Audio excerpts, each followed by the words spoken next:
Hi everybody, it is the 29th of July. So I've struggled today a lot. I had a lot of tears and feeling kind of angry today. I went to see a lady that I thought was a medium. I didn't really get what I went for. Met a really wonderful person that I think I'm going to get along with and probably hang out with, but I just still didn't really feel like I got what I came for that appointment. It's really been desperately struggling because I panic because I guess I still kind of just feel somewhere that this isn't real, and that I just haven't seen him in a bit because I didn't see him in a month before all this, and then the panic hits me and I realize that he's gone. So that part really sucks because the panic can happen anywhere, at any time, out of nowhere. And I'm very sensitive. I can't seem to listen to music. I really want to listen to music, but I can't because something always reminds me. And I can't be alone, but I'm alone a lot, and I don't want to be alone, and especially at night I'm really struggling. So I have Iris here right now, but she's going, and I'm panicking. I just I don't know. I guess if I felt I could sense his presence, I don't know. I'm afraid to go home. I have to be here for a little bit yet because I have appointments and stuff to finish up, so that's keeping me here a little longer. But I know I have to go home. And to face the emptiness and all of his things.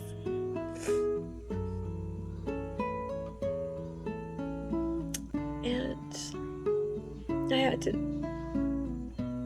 write an obituary to take to the funeral home today, and it was so hard.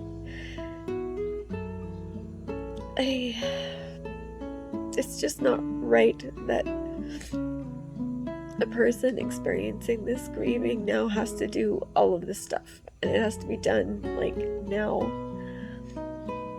because you're not in the right frame of mind and you're not certainly emotionally okay or ready, and yet it's forced upon you, all of paperwork, and there's so much, and there's still so much I have to do afterwards. But even just, I don't know, I don't even have the answers to some of the questions. And then, so I went to the funeral home, and I had to,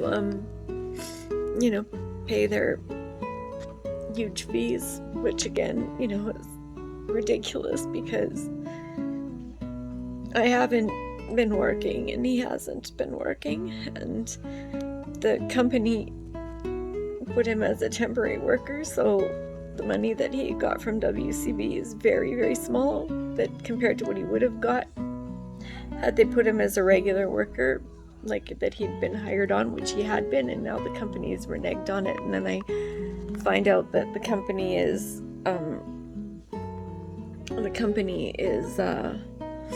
I guess challenging or whatever all of the WCB claims from their company, saying that it's not like it's not a workplace incident, even though that's where they got the COVID, or they got COVID from.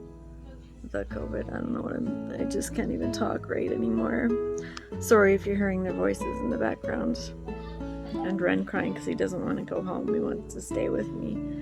But then if I panic in the middle of the night and stuff, I, or want to go out for a walk in the middle of the night, I can't do that.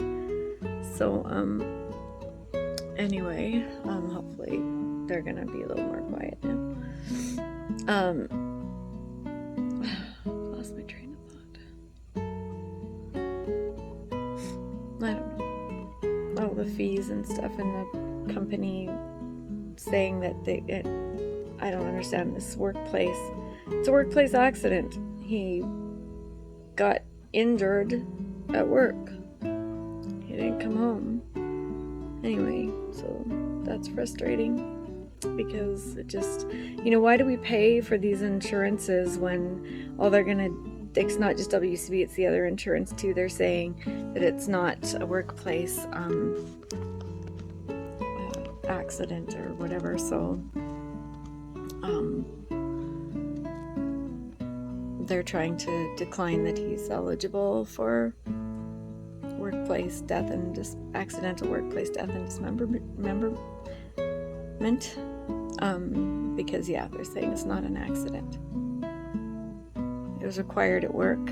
If he breathed in some chemical, it would be workplace accident.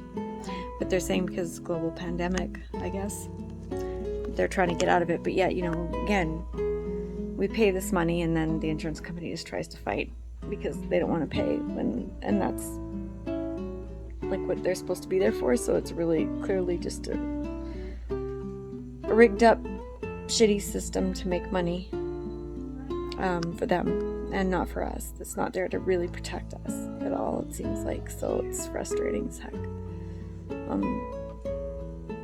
They also asked me if there was anything I wanted to put in with Mike, and so that was tough too because I was trying to think what to do, and so I just wrote him a letter and included my hair and things, some other things, personal things. I kind of wanted to put my wedding band with him, but it just, so it would just feel, I don't know. But I put personal things so that I would be forever, I guess, intertwined with him. They also asked something really painful too, which was about viewing, right? So I hadn't considered it, and because I usually just thought, well, that's for, when you have a burial or whatever. And I thought that was if you had a viewing, you had to do embalming, and I didn't want him to have to do that, go through that. And, I mean, okay, you know what I mean, his body to go through that. And but then when I was there, I just felt like, oh my gosh, I really like to see him again, like one last time. It's just hanging, like it's ridiculous because, I'm just hanging on to what though, like. And then I asked, okay, so if I do want to see him, what's the process, like what happens? And so she explained it to me, and then explained to me that it would be about another $500 for me to have a half hour with him. So again, just, it seems like it just takes advantage of your vulnerability and your pain and your grief. And sorry about Ren there.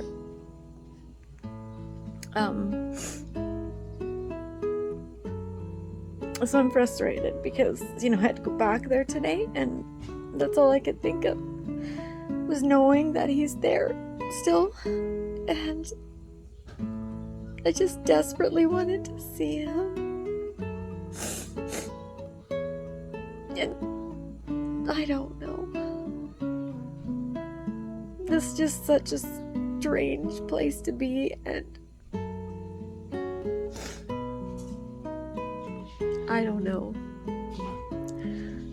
And I understand too with people, I am getting quite a number of messages. I'm not reading Facebook, and I'm sorry for those of you that have posted messages on Facebook and stuff. I'm just not reading them because I can't. Like, it's a little like ripping the scab off of a wound right now. I just don't want to bleed forever, and it's so painful. And that's why I kind of asked,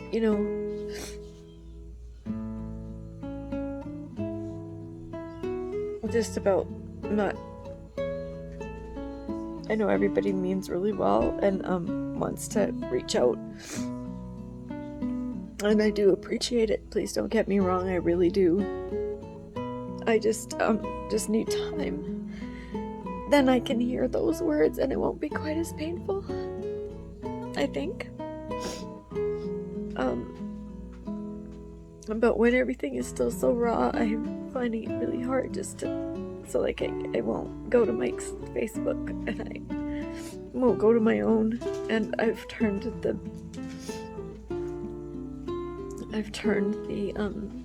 notifications for my messenger off. I do look at it sometimes, but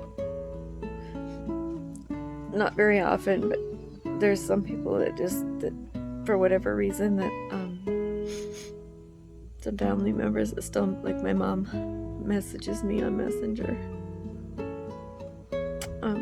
But please don't think that I'm not appreciative of all the love and support and prayers and whatever. It's just really hard to read because it's still so raw, and every time I see them I'm just reminded, and I know it's something that I have to walk through, and I have to face. I'm trying to face it. It's just, I don't know. When a person today suggested to me that I need to find a place where I can scream and let it out. Maybe I do. Maybe I need to find a place where I can yell and throw things or whatever. I am starting to get angry a little bit. I know that's really part of the grief process.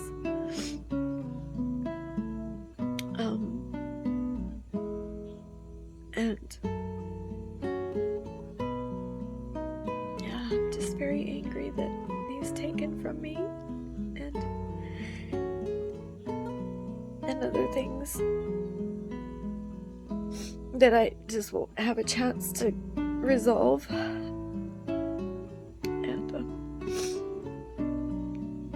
anyway, I don't know that I really have any more to say.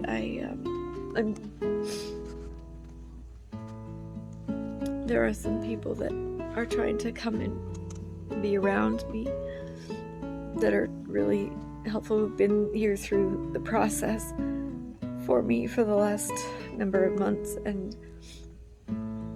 but of course, it's hard because everybody's lives go on, right? And it just seems weird because, of course, this all happened on the times when, I don't know, it seems like the way people have been, their work has cycled and stuff, that they're available some weeks and some weeks they're not, and it seems just that, when this happened, that's when everybody wasn't, like the week that everybody's not available, and so really it's just been, it's tough, and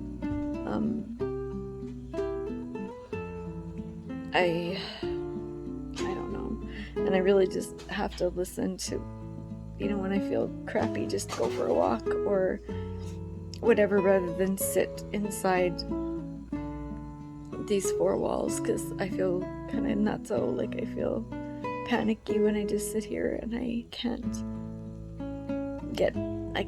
get out of my head, and